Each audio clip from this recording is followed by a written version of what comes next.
नमस्कार, स्वागत है एक बार फिर से आप सभी का आपके अपने चैनल हनुमान सेवा परिवार में। आशा करते हैं प्रभु श्री हनुमान जी और पूजनीय बाबा नीम करौरी महाराज जी सदैव आप सभी भक्तों पर असीम कृपा बनाए रखें।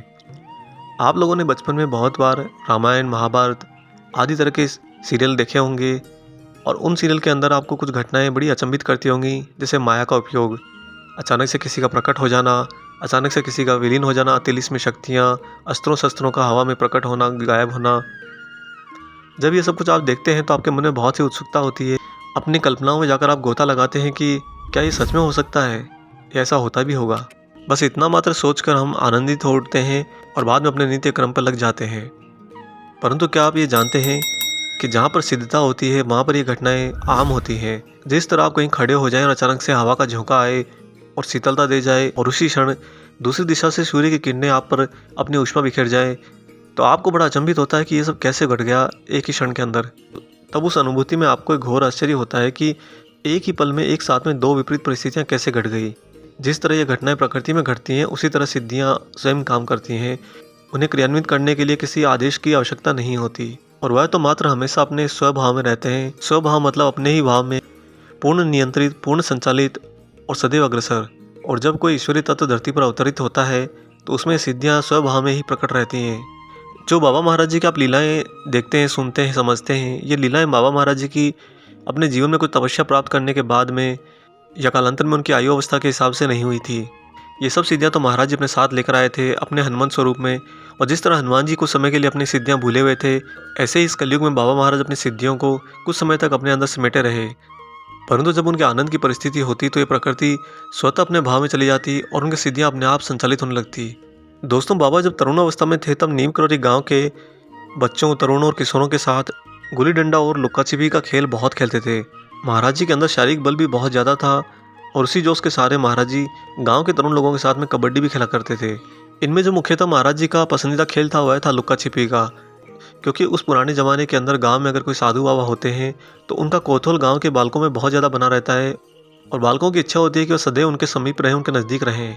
परंतु इससे उस सिद्ध आत्मा की स्वभाव में विघ्न पड़ता है। अतः लुका छिपी का खेल महाराज जी के लिए स्वयं को छिपाए रखने का साधन हो जाता था। खेल के दौरान जब भी कोई बालक किशोर छिपते तो महाराज जी तो उन्हें बहुत आसानी से ढूंढ लेते, परंतु जब बाबा के छिपने की बारी आती तो महाराज जी अपनी सिद्धि में होकर अदृश्य हो जाते। फिर ढूंढते रहो घंटों, उन्हें नहीं मिलेंगे और यही होता था। परंतु खेल के बहाने महाराज जी किसी के मन में ये जरा भी प्रश्न नहीं आने देते थे कि बाबा ने ऐसा कैसे कर लिया। और उसी अदृश्य भाव में महाराज जी कहीं ना कहीं किसी भक्त के लिए कल्याण कर रहे होते।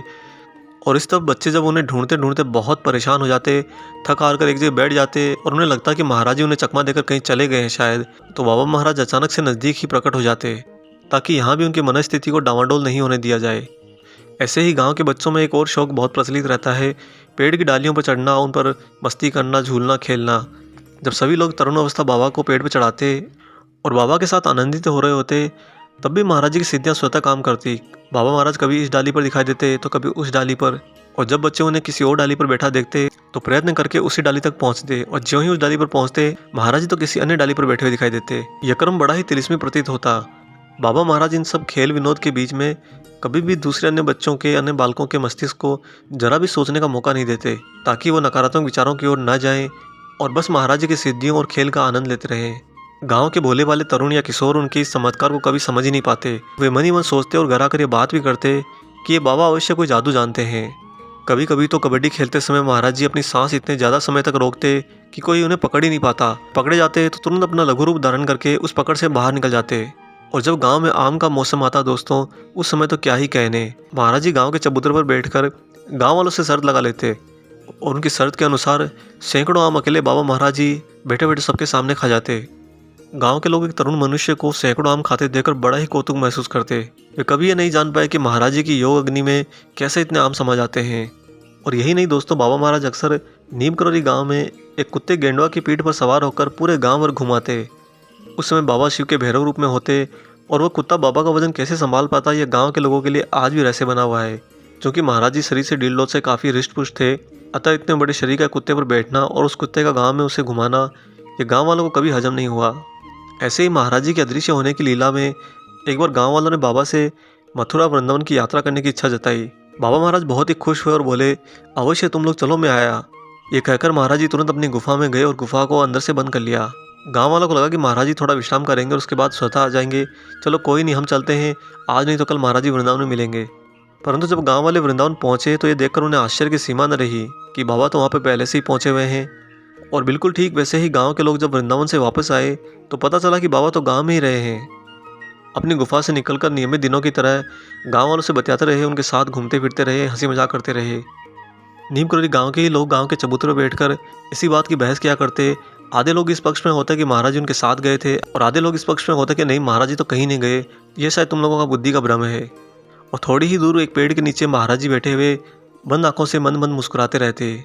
महाराज जी की अनूठी लीलाएं वास्तव में गांव वालों के लिए अमृत की वर्षा होती थी। गांव वाले कभी समझ ही नहीं पाए कि हनुमान अपने बाल स्वरूप में उनके बीच में अटखेलियां कर रहा है और उन्हीं अटखेलियों के बीच में होते हुए उन सभी पर अपनी कृपा दृष्टि बरसा रहे हैं।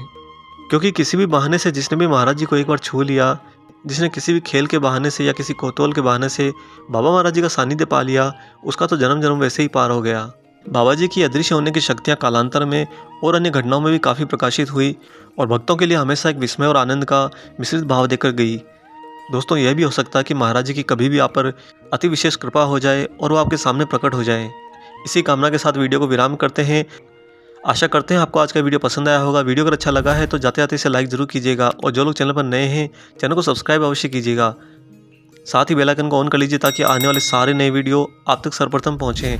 मिलेंगे दोस्तों बहुत जल्दी एक और ऐसे ही शुभ अंक के साथ। तब तक अपना और अपने माता पिता का संपूर्ण ख्याल रखिए और परम प्रभु श्री राम जी और बाबा हनुमान बाबा नीम करोली महाराज जी की निस्वार्थ होकर सेवा करते रहिए। जय सिया राम।